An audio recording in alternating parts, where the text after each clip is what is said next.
Hi, I am Nitin Kumar. I welcome all of you on the online platform of IQ Civils Academy. As usual, we are going to discuss about the current affairs and daily day analysis of The Hindu and Indian Express. Today, we have a one topic related to the India-Canada relationship, and certainly it is at the new low. Once there once there is a expulsion of Indian official from the Canadian government and Canadian official from the Indian government, and beside that we will take up one or two articles related to the Indian Express. So let's begin without any further delay. So the first editorial, and the only one editorial we are going to discuss, because the other editorial is related to the Asia Cup, which is not very relevant for our examination point of view. So the first editorial is India and Canada stare at the downturn in the ties after the Trudeau's charges. Okay, so Canadian Prime Minister had actually accused India of murdering one of the Khalistani leader in Canada, and that was the accusation made by Canadian Prime Minister into the Canada's Parliament. तो इसमें ये कहा जा रहा है कि India and Canada stare at a downturn in ties after the Trudeau's charges. Trudeau's जो कि वहाँ के क्या हैं, प्राइम मिनिस्टर हैं, उनके चार्जेस के बाद ऐसा कहा जा रहा है कि इंडिया और कनाडा के रिलेशनशिप की यदि बात की जाए तो वो न्यू लो पे आ चुका है. Clear. So Canadian prime minister Justin Trudeau's startling allegation, मतलब काफ़ी चौंकाने वाला एलिगेशन लगाया गया, और जिसमें ये कहा गया कि कनाडा के खालिस्तानी लीडर हरदीप सिंह निज्जर को जून में मारा गया था, और वो किसके द्वारा, by the Indian government agents there, and it's marks a new low there unravelling ties. तो कहा जा रहा है कि जो संबंध है वो अभी बिल्कुल इसमें चेंजेस आ रही है, और देखते हैं कि आगे क्या होता है. लेकिन इतनी बात तो तय है कि ये बिल्कुल निचले स्तर पर पहुंच चुकी है. तो कनाडा के प्राइम मिनिस्टर ने ये एक्यूज़ किया और कहा कि he said the evidence had been shared with the India and also raise in a bilateral meeting with the prime minister Narendra Modi's last weekend has set off a chain of event. तो साथ में इन्होंने ये भी कहा कि जब वो G20 की मीटिंग में भारत आए थे तो भारत के प्रधानमंत्री के साथ जो इनकी बायलैटरल मीटिंग हुई थी, तो उसमें कनाडा के प्राइम मिनिस्टर का ये कहना है कि उन्होंने इस बात को उठाया भी था. Clear. But after that there is a set of a chain of events, मतलब एक के बाद एक क्या होती है, घटनाक्रम होती जा रही है. Now after Canada expelled a senior Indian diplomats, India summoned the Canadian high commissioner and expelled the Canada's station chief for intelligence on Tuesday. तो एक बार जब कनाडा के गवर्नमेंट ने इंडियन डिप्लोमेट को वहाँ से एक्सपेल कर दिया, एक सीनियर इंडियन डिप्लोमेट्स को, तो इंडिया ने भी कनाडा के हाई कमिश्नर को यानी कि उच्चायुक्त को बुलाया, और उसके बाद कनाडा का जो स्टेशन चीफ है इंटेलिजेंस का, उसको यहाँ से एक्सपेल कर दिया गया. देखिए इसमें होता क्या है. Clear. At first the demarche is being issued by ministry of external affairs. वो क्या करेगी, एक तरीके का सम्मन करती है. क्लियर. और वहाँ पर फिर बुला के नाराज़गी जताई जाती है. Certainly they express their concern there on any particular issue.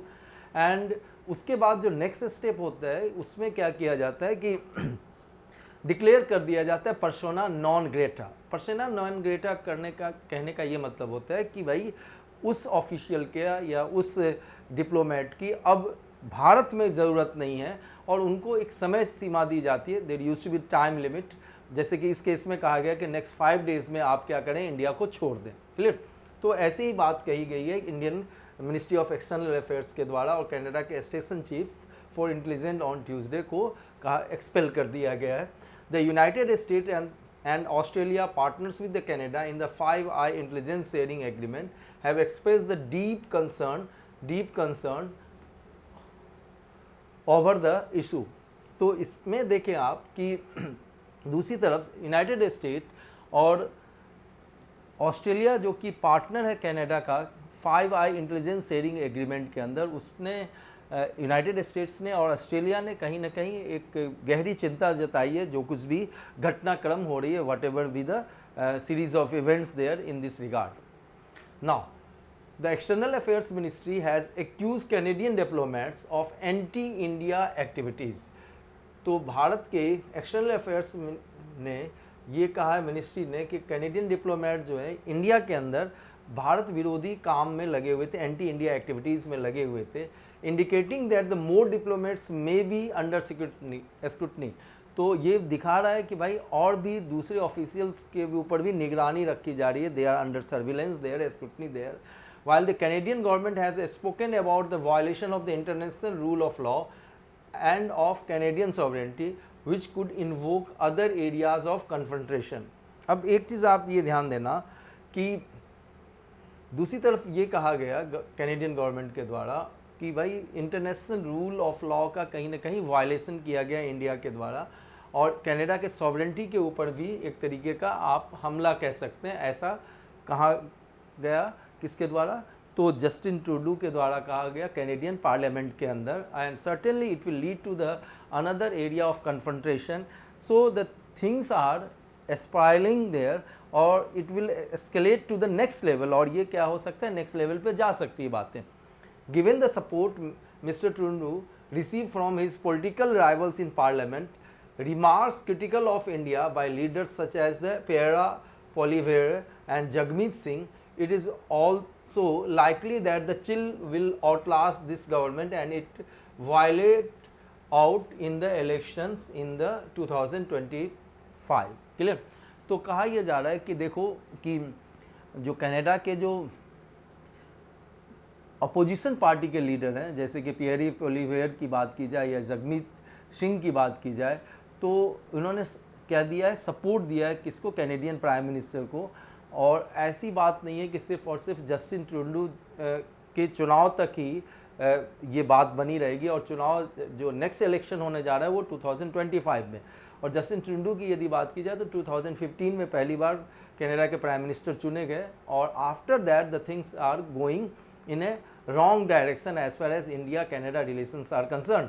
तो 2025 में चुनाव होगा, और उसके बाद मान लेते हैं कि जस्टिन ट्रूडो यदि चुन के भी नहीं आते हैं तो उसके बावजूद भी ऐसा हो सकता है कि चूंकि अपोजिशन के पार्टी के लीडर्स ने इसको सपोर्ट किया है, तो ये रिश्ते जो खराब की स्थिति में बढ़ रहे हैं वो और आगे भी खराब हो सकती है।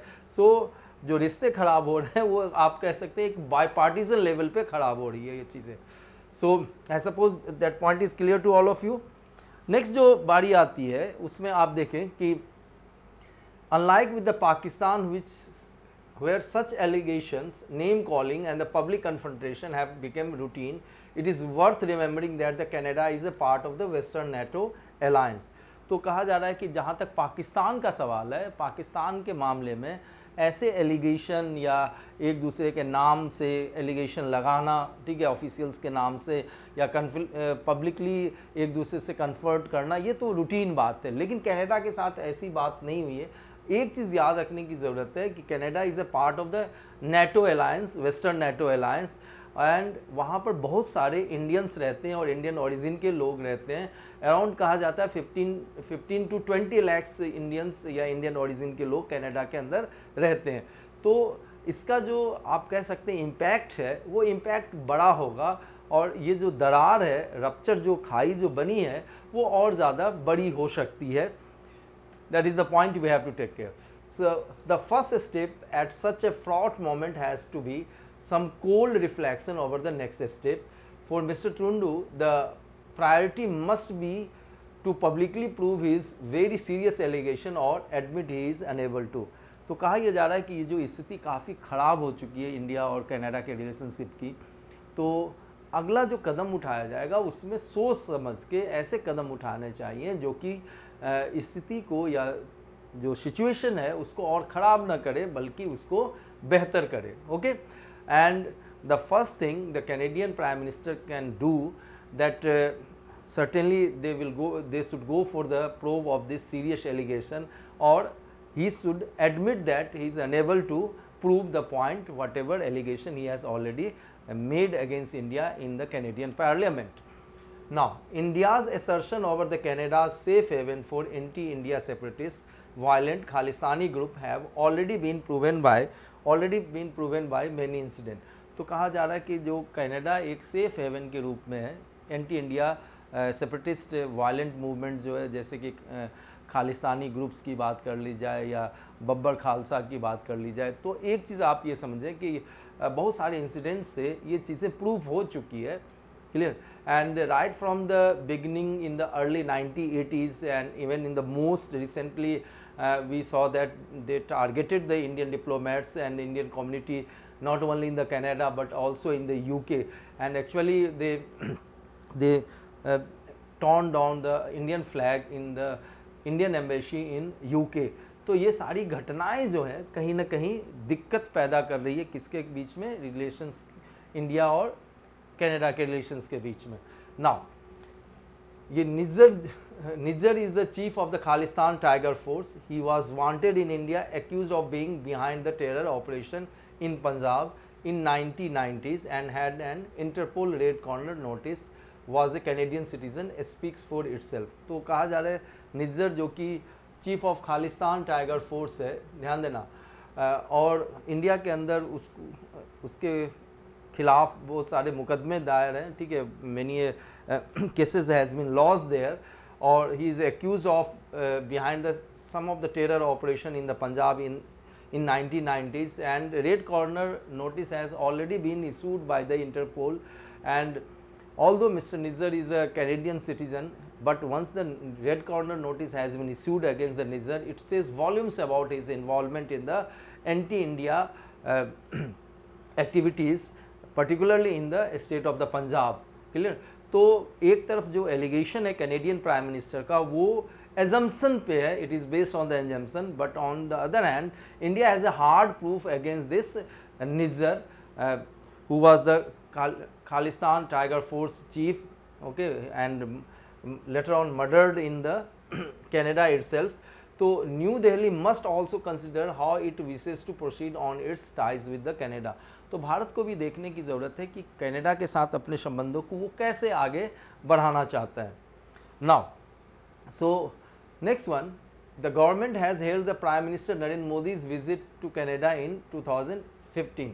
तो 2015 में प्राइम मिनिस्टर मोदी की विजिट होती है, and that was the first bilateral visit of any Indian prime minister since 1973, और 1973 के बाद से ये पहला क्या था, किसी भी इंडियन प्राइम मिनिस्टर का एक तरीके का ऑफिशियल विजिट था, and with the assumption that the decades of mistrust over the Khalistan issue could be brushed aside। तो जब हमारे इंडियन प्राइम मिनिस्टर 2015 में कहा जाते हैं कनाडा जाते हैं, तो उस समय ये माना गया कि जो 1973 के बाद ये पहले किसी इंडियन प्राइम मिनिस्टर की विज़िट थी, तो ये माना गया कि कहीं ना कहीं स्थिति में या पोजीशन में या रिलेशनशिप में क्या होगी, इम्प्रूवमेंट आएगी, लेकिन ऐसा हुआ नहीं।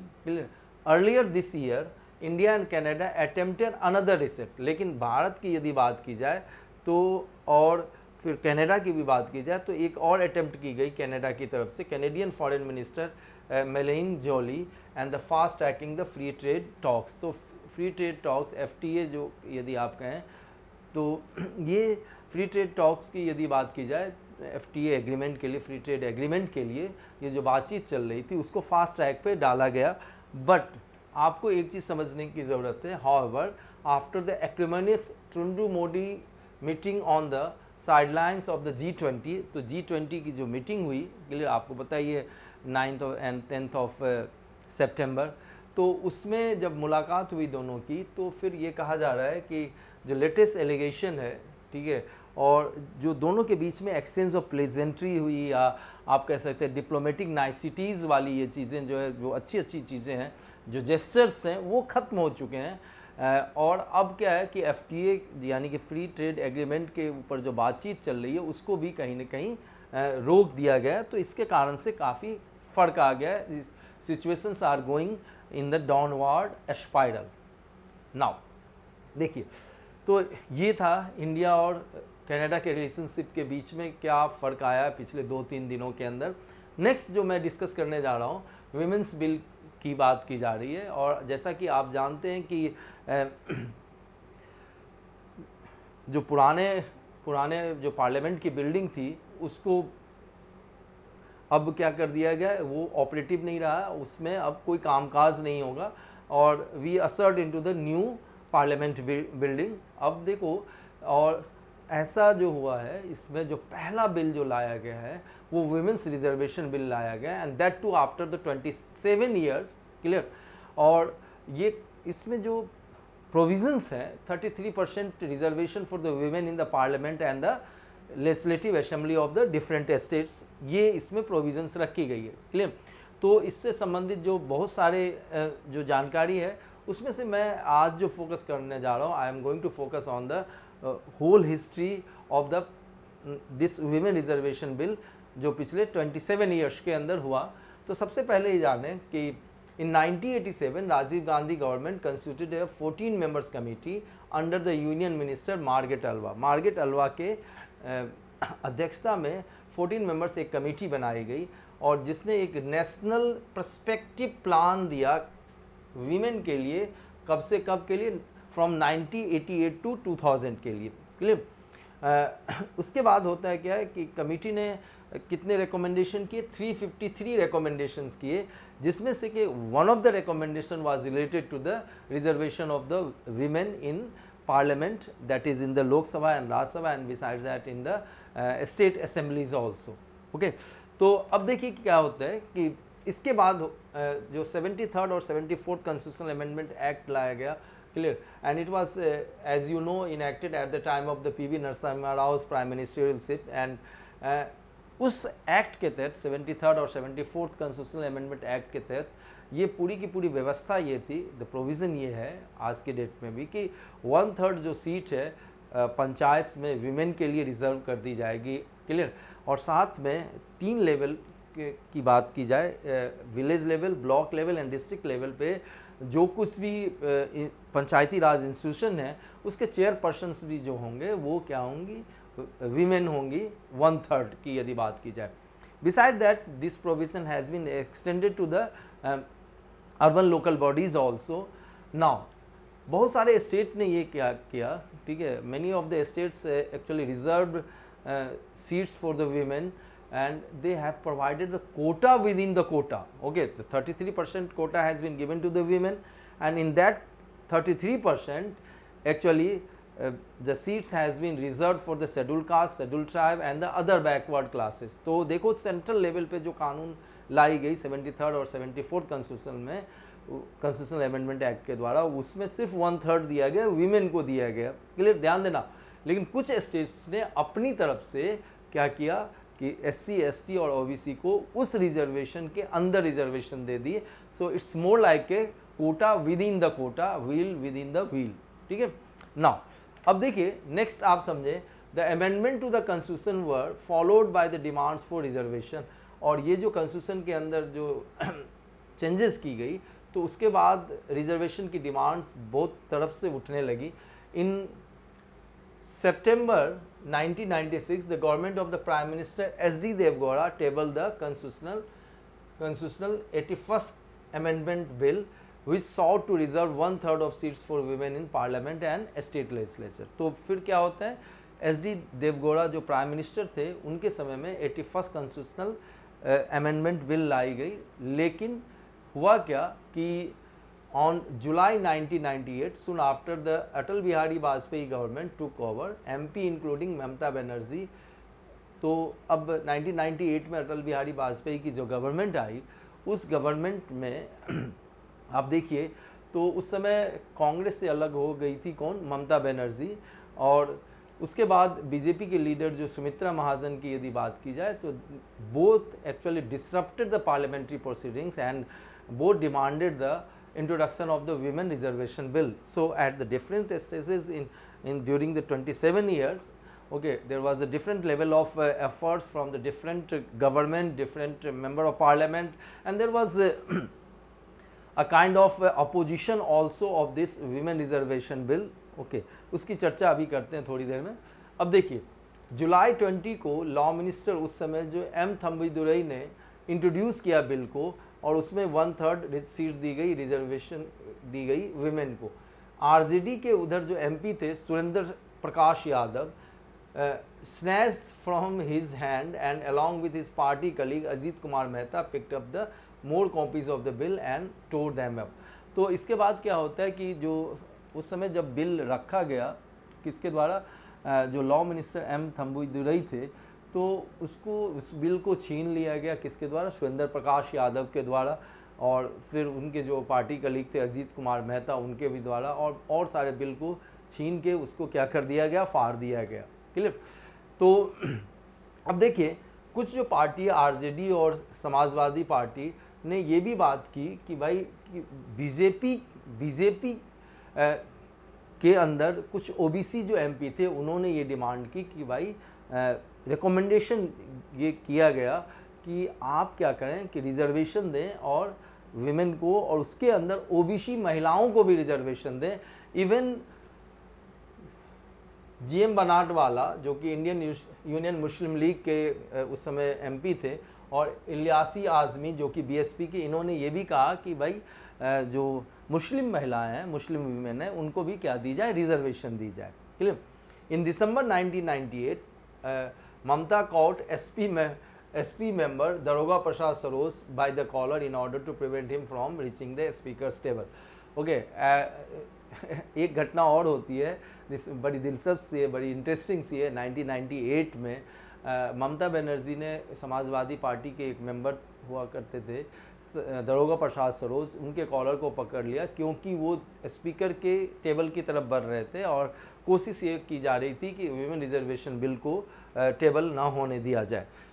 Now so in 1999 after Jayalalithaa withdrew support from the Vajpayee government, clear, Jayalalithaa ने 1999 में वाजपेयी गवर्नमेंट से वापस ले लिया अपने सपोर्ट को, और जब वोट ऑफ कॉन्फिडेंस हुई, क्लियर, तो उसमें गवर्नमेंट सिर्फ सिंगल वोट से हार गई और लोकसभा को डिसॉल्व कर दिया गया, और then the bill lapse there. Okay, once again the Vajpayee returned into the power after the election in 1999, and again the demand was there for the introduction of the women reservation bill again.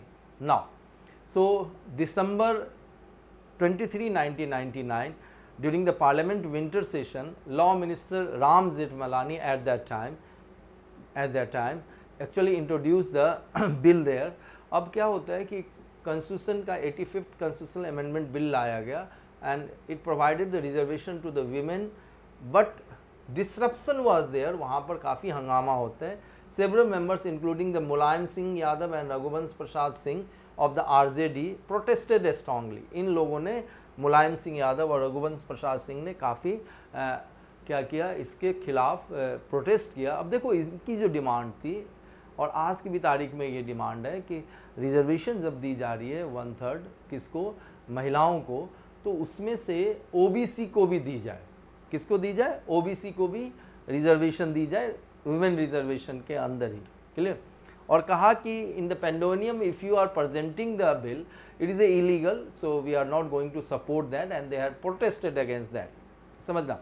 So support for the bill cut across the party line and many MPs sought its passes unanimously। तो party line से ऊपर जाते हुए बहुत सारे लोग ये चाह रहे थे कि उसको पास कर दिया जाए, लेकिन MP की यदि बात की जाए, ऐसे जो मेंबर ऑफ पार्लियामेंट स्पेशली जो OBC से थे, उन्होंने काफ़ी प्रोटेस्ट किया और कि आइदर अपोजिंग द बिल और शेकिंग चेंजेस, या तो बिल के अपोजिशन में थे या चाह रहे थे कि इसके अंदर चेंजेस की जाए। Again on the 6th May 2008 then UPA government introduced the constitutional 108th amendment bill 2008 in राज्य सभा। अब देखो कि राज्य सभा के अंदर तो ये इसको क्या किया गया, जब बिल लाया गया तो ये वहाँ पर पास हो जाती है, बट बिफोर दैट इस चीज़ को क्या किया गया, standing committee on the personnel public grievance law and the justice, इनको क्या कर दिया गया, रेकमेंड कर दिया गया। लेकिन इससे पहले कि स्टैंडिंग कमेटी ने रिपोर्ट दी, ठीक है, 17 दिसंबर 2009 को मनमोहन सिंह के कैबिनेट ने इसको अप्रूव भी कर दिया, clear, on the February 25, 2010। But एक चीज़ आपको समझना है कि बिल को पास भी कर दिया गया March 9 को, क्लियर, लेकिन there was a difference within the UPA, that is the United Progressive Alliance at that time, and even between the members of the cabinet also, so that bill was never brought to the Lok Sabha, and although it was passed by the Rajya Sabha, it was never brought to the Lok Sabha, and once there is a dissolution of the lower house, that is the Lok Sabha, the bill came to an end. तो ये क्या होता है, bill खत्म हो जाती है वहाँ पर, क्लियर। तो ये पूरी कहानी क्या है, इससे संबंधित है। और कुछ जो प्रीवियस ईयर क्वेश्चन जो इससे रिलेटेड है, the reservation of seats for women in the institution of the local self government has had a limited impact on the patriarchal character of the Indian political process. तो कहा जा रहा है कि भाई विमेन रिजर्वेशन दी गई है पंचायत के अंदर, लेकिन इसका बहुत ज़्यादा फ़र्क नहीं पड़ा है, ठीक है, इम्पैक्ट नहीं पड़ा है।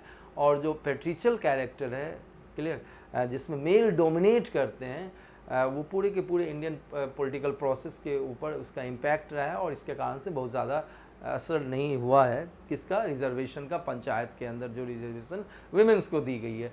तो इसके ऊपर आपको कमेंट करना है। ये क्वेश्चन पूछी गई है 2019 में जीएस पेपर सेकंड के अंदर। Okay, again GS paper first के अंदर 2019 के अंदर ही empowering women is a key to the control population growth, यानी कि यदि वीमेन को एम्पावर किया जाए तो पॉपुलेशन ग्रोथ को कंट्रोल किया जा सकता है। ओके, इसको डिस्कस करने को कहा गया। Next one is the women's movement in India has not address the issue of women of a lower social strata, substantiate your view, clear. तो कहा यह जा रहा है कि जैसे देखो कल ही मैं इस प्रश्न पे आता हूँ, कल ही जब बहस चल रही थी इसके ऊपर, और मल्लिकार्जुन खड़गे की यदि बात की जाए जो राज्यसभा में, ठीक है, अपोजिशन के लीडर हैं, उन्होंने ये कहा कि देखो कि cutting across the party line, कि इस विमेन रिजर्वेशन का फ़ायदा जो एफुलेंट क्लास की विमेन है, ठीक है, या फिर जिनके पास पॉलिटिकल बैकग्राउंड है, उनको फ़ायदा मिल रहा है, या अपर क्लास के विमेन को फ़ायदा मिल रहा है। तो इस पे काफ़ी हंगामा होता है। निर्मला सीतारमन ने द्रौपदी मुर्मू का एग्जाम्पल दिया और कहा कि ऐसा कैसे आप कह सकते हैं कि सभी पार्टियों में ऐसा हो, you can't make a sweeping remarks there, ठीक है। उस डिबेट को आप देखेंगे तो आपको पता चलेगा। और फिर कहा गया there is a so many exceptions, हमारी पार्टी में ऐसा नहीं होता है। तो ये निर्मला सीतारमन जो कि फाइनेंस मिनिस्टर है, उनका कहना था। तो समझो कि मोटे तौर से देखें कि 2018 में ये जो क्वेश्चन पूछा गया है, women movement in India has not address the issue of the women of the lower social strata, मतलब those women who belongs to the lower excellence of the society, clear. तो वहाँ पर बहुत ज़्यादा फ़ायदा नहीं हुआ है। सब्सटेंशिएट योर व्यू पॉइंट, आप अपनी बातों के पक्ष में कुछ क्या रखें, पॉइंट्स रखें। Again in 2013 we have in GS paper first, male membership needs to be encouraged in order to make women's organization free from gender bias, clear। अब देखो मेल मेंबरशिप जो है, कहा यह जा रहा है needs to be encourage in order to make women's organization free from gender bias, clear. यदि वीमेन ऑर्गेनाइजेशन की यदि बात की जाए तो उसमें मेल मेंबर्स को भी रखा जाए, जिससे कि ये जो वीमेन बायस जो है या जेंडर बायस जो है उसको रोका जा सके। कमेंट, ये 2013 में ये क्वेश्चन पूछा गया जीएस फर्स्ट के अंदर। Now so next is the one article related to the GS paper third, clear। So what is the ongoing story? RS Sharma writes, digital public infrastructure, ये याद रखेंगे, digital public infrastructure is more than a tech buzzword। तो ये सिर्फ technical buzzword नहीं है, ये एक ऐसा ट्रांसफॉर्मेटिव कंसेप्ट है जिसने इंडिया को क्या कर दिया, बिल्कुल बदल ही दिया है। And it put India on the global centre stage, and it was notable during the deliberation of the G20। Okay, जब ये अभी G20 की मीटिंग होती है तो इसमें ये काफ़ी देखा गया, क्लियर। अब देखो कि नेशंस यूनिक DPI इनिशिएटिव, जैसे डिजिटल ID, आधार की बात कर ली जाए, पेमेंट इंफ्रास्ट्रक्चर UPI की बात की जाए, highlighted by the digital economic working group, इनके द्वारा हाईलाइट किया गया जब G20 की एक अम्ब्रेला क्या है, एक तरीके का ऑर्गेनाइजेशन कह सकते हैं। But what is exactly is the DPI and why it is so crucial for India's digital feature. तो DPI है क्या और डिजिटल फीचर के लिए ये ज़रूरी क्यों है, क्लियर। ये GS3 से, इकोनॉमी से ये रिलेट होगी ये चीज़ें। तो अब देखिए कि सबसे पहले ये जाने कि दो the term DPI is relatively new, ये तो नया सा टर्म अभी क्वाइन किया गया, बट कंसेप्ट पुराना है। The internet empowered by or powered by the common protocol like the HTTP, HTML, SMTP, ये सारे प्राइम एग्जाम्पल कहे जा सकते हैं DPI का, और इससे ये इंश्योर होता है ग्लोबल इंफॉर्मेशन एक्सचेंज हो और इंटरऑपरेबिलिटी हो। क्लियर, इंटरऑपरेबिलिटी हो। जैसे टेलकम के अंदर यदि देखें तो शुरुआत में GSM, SMS, CDMA और IEEE 802.11 ये सारे एग्जाम्पल्स हैं।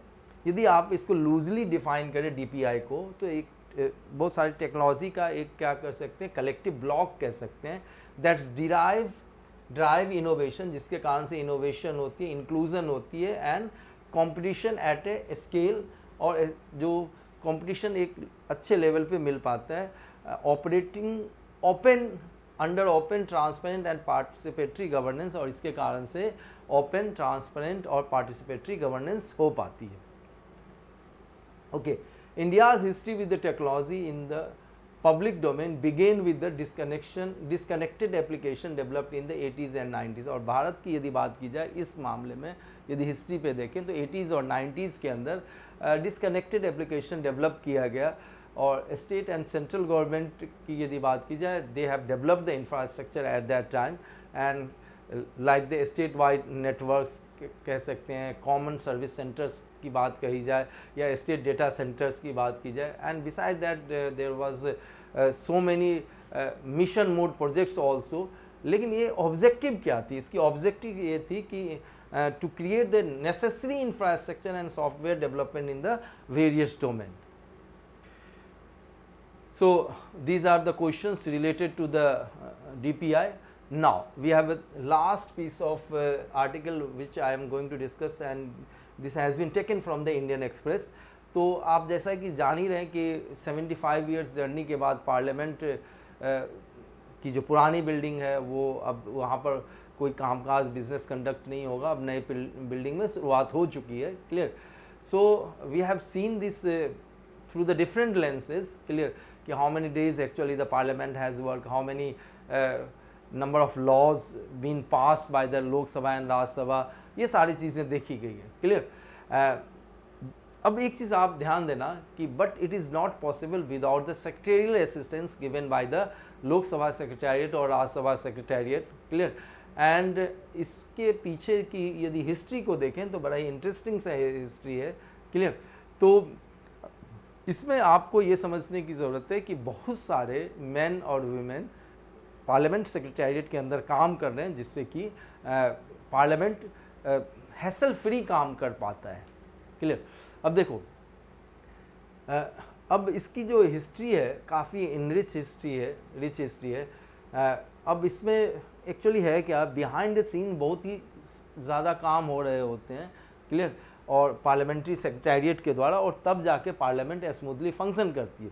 तो पार्लियामेंट सेक्रेटेरिएट की बात की जाए, it's a professional body, advises presiding officer of the two houses, provides MPs with the information to aid their legislative intervention and ensure that the legislature functions smoothly। तो जो parliament secretariat का काम ये है कि वो सबसे पहले तो ये प्रिजाइडिंग ऑफिसर के अंदर काम करती है। ठीक है, respective presiding officer, Rajya Sabha chairman for the Rajya Sabha secretariat and speaker of the Lok Sabha for the Lok Sabha secretariat. समझना, तो बहुत सारे जो लेजिस्लेटिव इंटरवेंशंस होती है और साथ में बहुत सारे जो लेजिस्लेटिव फंक्शंस होते हैं, बिजनेस कंडक्ट होती है, वो बिहाइंड द सीन इनके हेल्प के बिना नहीं हो सकती है। Clear, so actually they are also been the custodian of the procedure president legislative knowledge and their transfer across the parliamentary terms. Clear, तो एक पार्लियामेंट का टर्म खत्म होता है, जैसे 16th लोकसभा खत्म हुई, ठीक, came to an end, then we have a 17th, then we have a 18th। तो किसी भी लोकसभा के अंदर जो काम काज हुए, बिजनेस कंडक्ट हुए, क्लियर, प्रोसीजर क्या रही, प्रेसिडेंट क्या रही, लेजिस्लेटिव नॉलेज है, वो एक लोकसभा से दूसरे लोकसभा तक ये जो चीज़ें इंफॉर्मेशन पास ऑन होती है, इसके पीछे भी किसका रोल होता है, तो पार्लियामेंट सेक्रेटेरिएट का। अब देखिए, तो इसमें आप एक चीज़ जानें कि विट्ठल भाई पटेल ने 1925 में वो क्या बने, फर्स्ट इलेक्टेड स्पीकर बने। अब जानिए, उस समय स्पीकर को प्रेसिडेंट कहा जाता था और डिप्टी स्पीकर को वाइस प्रेसिडेंट कहा जाता था। समझिए, और सेंट्रल असेंबली के बने, और इन्होंने एक कहा कि भाई अलग से सेक्रेटेरिएट होनी चाहिए लेजिस्लेटिव वर्क्स में हेल्प करने के लिए, क्लियर।